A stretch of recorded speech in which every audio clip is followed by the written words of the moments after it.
Hello, everybody. I'm Amanda. I wonder how much do your parents love you? It's okay. You don't have to answer. My own family is pretty small. It's just me, my mom, and her dog, who she loves more than me. Last year, I asked my mom to get a puppy for my birthday. My mom, like most parents, didn't want me to get a dog for a long time. But after I held up my end of the bargain and finished the school year with all A's, she gave in. When I came home, Archie, our new pet, was there to greet me on the doorstep. Archie was a mischievous beagle puppy. I spent a lot of time with him. I put all my time and effort into training him. I taught him commands and even took him to obedience school. But it all turned out useless because my mom spoiled him endlessly.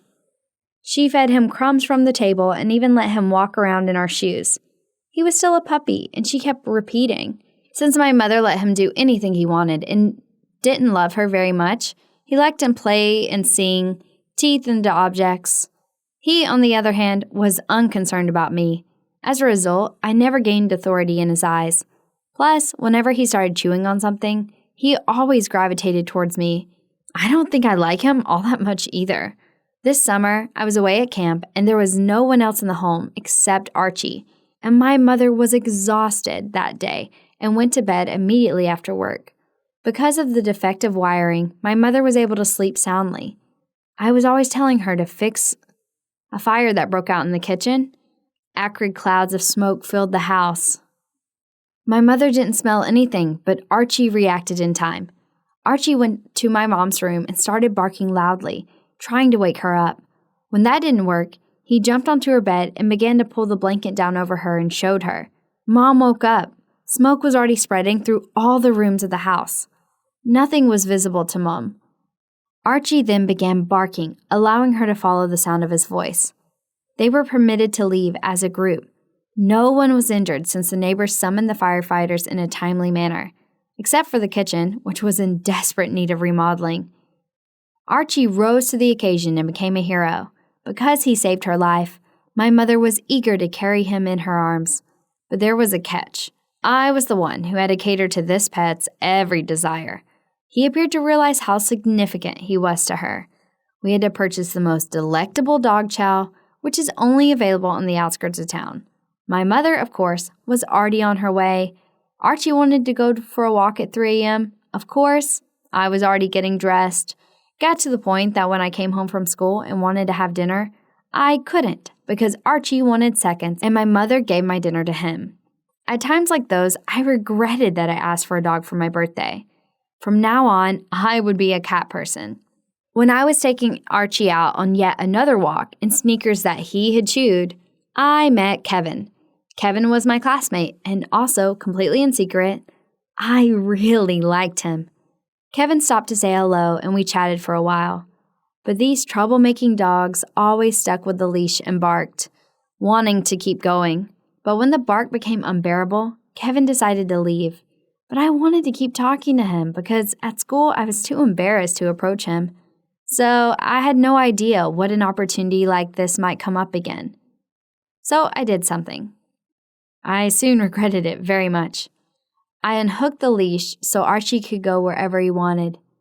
Kevin was very surprised, but I reassured him that it was something I did all the time. We talked for a little while longer. When Kevin left, I started calling Archie, but he didn't come.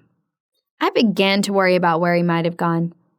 I yelled out to him as I walked down the street, but he didn't respond.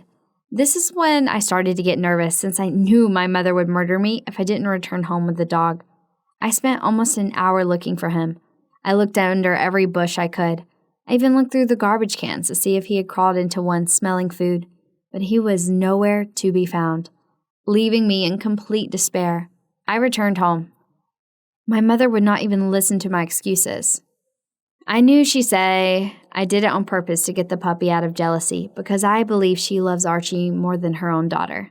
Yeah, I think my mother would rather kick me out of the house than let me in without her beloved Archie. But what else could I do? I was afraid to confess to her. I decided that tomorrow I would go find the dog, but for now it's better for her to not know what happened. When I got home, I heard my mother's voice from the kitchen. She called Archie to come to dinner. I shouted to her that Archie got very dirty during the walk, and I was going to bathe him in the bathroom. Locked in there, I thought about my plan of action. Then my mother knocked on the door and inquired about Archie. I was really anxious, but then I recalled I had a video of him barking at our mailman on my phone. Then I turned it up to 11 and began putting my hands in the water, trying to imitate a dog's bark. Outside the door, my mother remained silent for a period of time, content that I was reading the dog. She muttered something and walked away, this time succeeding, but I needed to find Archie quickly. I knew I wouldn't be able to keep up with this for long. In the morning, I had to get up early to fool Archie into thinking I was taking him for a walk. I spotted my mom waving at me from the kitchen as I walked out the door. At that moment, I had already disappeared behind a hedge, so she could only see up to my waist. I waved at her with one hand, and I held the leash in my outstretched hand with the other, so my mom thought I was walking Archie. Everything would have been fine, but as I was walking the invisible dog, one of our elderly neighbors was out watering his lawn. He probably thought I was completely crazy. I chatted a little outside the house until I was convinced that my mother was gone. Only then was I finally able to go back. I was already very late for school and decided that if I was still going to get in trouble for it, keeping them there was no point in me going to class. It would be better for me to spend that time looking for Archie. I printed out 100 of the lost dog posters with a picture of him. I spent what felt like half a day posting them around the neighborhood. I put them up everywhere except along the route to my mom's work so she couldn't see them. I was fatigued. When I finally finished and crashed on my bed, I was confident that my phone would be ringing off the hook in no time, with someone requesting that I come pick up my dog right away. But unfortunately, I waited for several hours and received no calls. Mom arrived an hour later, exhausted from work and eager to sit with my dog for a while. The only reason that sprang to me was that Archie was sleeping in my room at the time. Mom was taken aback when she heard this because he hadn't been in my room in a long time. Mom complimented me on how much time I spent with the dog. She asked me to feed Archie as soon as he woke up. Mom added if I fed him too, then maybe he would start to respect me. Mom made him his favorite liver and mixed it with canned dog food. The sight of this dog treat made me sick. Mom went to watch TV. After a while, when my mother was still in the living room, I turned on the light in the kitchen again. I started loudly saying things like, "Archie, eat good, boy. Eat up." Mom was still sitting in front of the TV and asked me why the dog wasn't jumping loudly. This was his favorite dish, after all, and he always kept it down when he eats. And yes, she was right.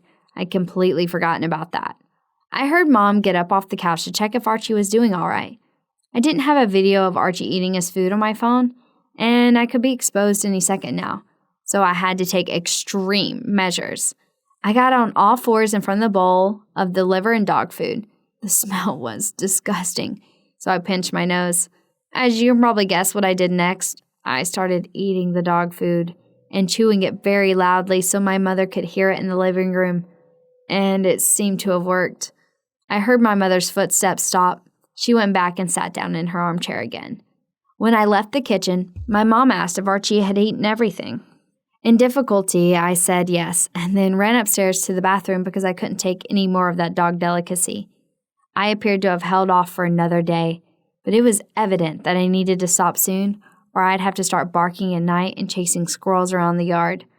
My mother had not seen the dog in 2 days, but she was not suspicious in the least, probably because she was exhausted from work.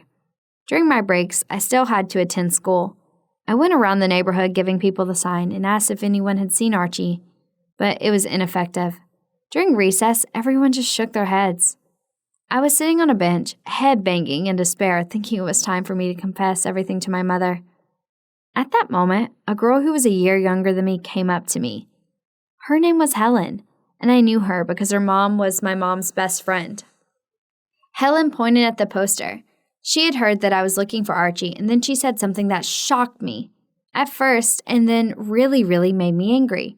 It turns out that Archie had been at their house this whole time. The very first evening had gone to their house to play with Helen's dog Spot. Archie and Spot often played together in the park. Helen's mom immediately called mine and said that they had our dog, which means my mother knew where Archie was this whole time. She was just pretending. She even made me eat dog food.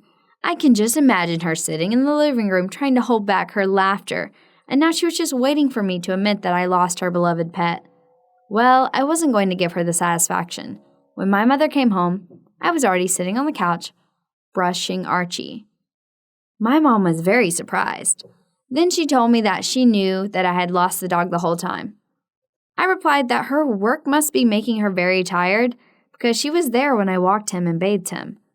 She even overheard him eating cheerfully. Mom became enraged. She seemed to have a punishment plan for me and wasn't expecting to see Archie already home. She informed me that she was aware of the posters I had hung up, and I responded with a confused expression, stating that I was unaware of any posters. Mom insisted that I accompany her on a walk through the neighborhood where the posters were displayed. When there wasn't a single poster on any of the trees or posts, you should have seen her crimson, angry face. They had been there just that morning, after all. She had been beaten at her own game, and now could barely stop herself from yelling at me.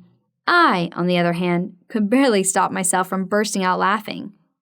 Have your parents ever made fun of you?